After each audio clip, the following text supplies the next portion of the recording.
Hey there, it's Elizabeth O'Brien from Grammar Revolution, where we help you teach and learn grammar the easy way with sentence diagrams. And today we are going to be diagramming a sentence together. If you already know how to diagram, you can feel free to put the video on pause after I give you the sentence and try it yourself and check your answer when I'm done. If you don't know how to diagram yet, you can just watch the video and pick up whatever you can. We are going to be using letsdiagram.com to diagram our sentence. I will make myself smaller. There we go. We'll just click login. And here we are, letsdiagram.com. Now we're going to be diagramming a Winston Churchill quotation, and here it is. A pessimist sees the difficulty in every opportunity.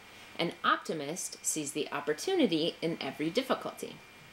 All right, I typed my sentence in here and I'm gonna click the diagram button. Now, the first thing that I like to do before I start diagramming is figure out the structure of the sentence. And by structure, I mean how many independent clauses does it have and how many dependent clauses does it have. This sentence is a compound sentence and it's made up of two independent clauses that are joined together by this semicolon. So I know that this sentence has two independent clauses. And the first thing that I like to do is diagram the subject and the verb for each of the clauses. So let's start with this first clause. A pessimist sees the difficulty in every opportunity. I'm going to find the subject. That tells us whom or what the sentence or the clause is about. And that is pessimist. I'll drag it here. There's my subject. And then I find the verb. The verb tells us what the subject is or is doing. The pessimist sees. That's the verb. And after we have our verb, we need to figure out whether or not the verb needs something to go with it. It has a complement, it's called. And this is a kind of verb that does take a complement. It needs a direct object. The pessimist sees what? We need to know what the pessimist sees. The pessimist sees difficulty. So difficulty is our direct object. I drag it to my direct object button, and there we have basically a skeleton of our first clause. And you can think of this when you have the subject and the verb and the complement. It's kind of like the Tarzan version of a clause. It tells you the most important words, but really nothing else. Pessimist sees difficulty. That would be how Tarzan would talk about this clause.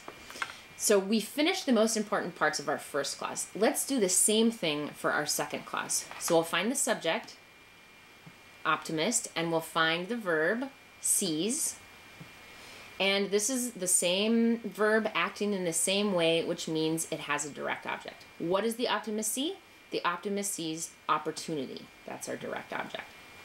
Now, this clause, since it was written second in the sentence, it should be below the first clause in our diagram. So I'm going to drag it down here, and we'll make our diagram below it. There we go. Now we'll go back to the first clause and finish diagramming all the words that we haven't done yet. So we'll start with a. That is a kind of adjective, and it's modifying pessimist. So put it right under pessimist. The is a kind of adjective modifying difficulty, so I will put it under difficulty. And these last three words in the clause, in every opportunity, these are coming together and functioning as a prepositional phrase. So I will diagram the prepositional phrase. Every is an adjective modifying opportunity. Okay, here's how I have my phrase. I'm going to scoot it over here.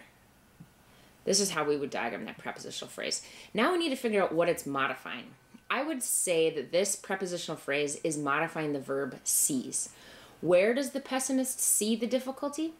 In every opportunity.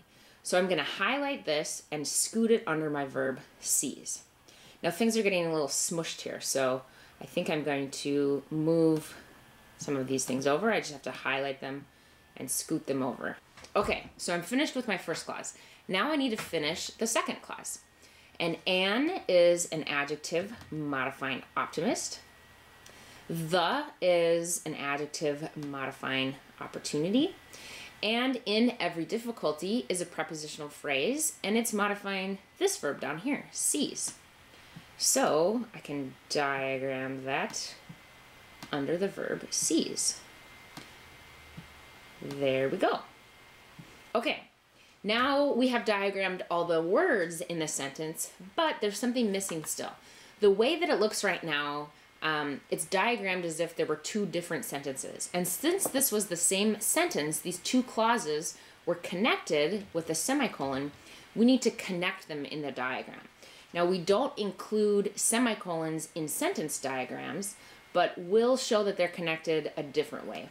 We're going to pull this dotted line onto our workspace, and then we need to add an X here to show that it's almost as if there's implied conjunction connecting the two clauses. This little button here allows us to put implied words onto our diagram. So I'm going to drag that over. It says enter the word you would like to use. I don't want it to be a word, I just want it to be an X. So there's our X, and if I drop it on there, it moves, and that is exactly how we want it. And there we have it. There is the finished diagram of our sentence. If you would like to learn more about teaching or learning grammar the easy way with sentence diagrams, you can check out our website at grammarrevolution.com. Thanks for watching. See you later.